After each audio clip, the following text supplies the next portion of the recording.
In this short tutorial, I'm going to show you how to transform columns into rows and then how to transform rows into columns.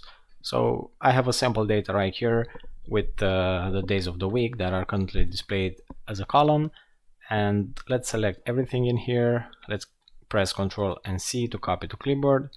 Then I'm going to go to column E, right click, and when I right click, you see that I have all these options right here, and we're really interested in the paste options.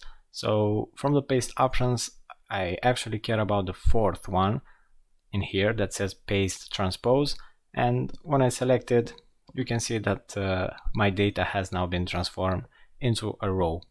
And to do the reverse, you actually need to copy some data that is currently formatted as a row.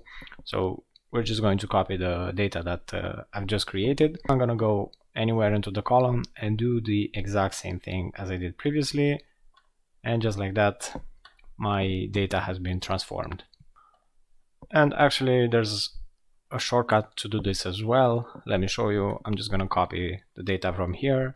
I'm going to right click, and after I right clicked, I'm just going to press T and enter, and just like that everything has been fixed. That's it. This is how you transform columns to rows and rows back to columns. Now, if you've reached the end of the video, I want to thank you for watching, and if you could please do me a favor and hit the like button and leave a comment below with your feedback for this video. It will help me a lot with the channel, and it will also help me reach more people in the future. And by the way, if you'd like to see more videos like this, please check out the description of this video. I have a link right there to a playlist full of Microsoft Excel videos just like this one. Thank you, and I hope you have a great day.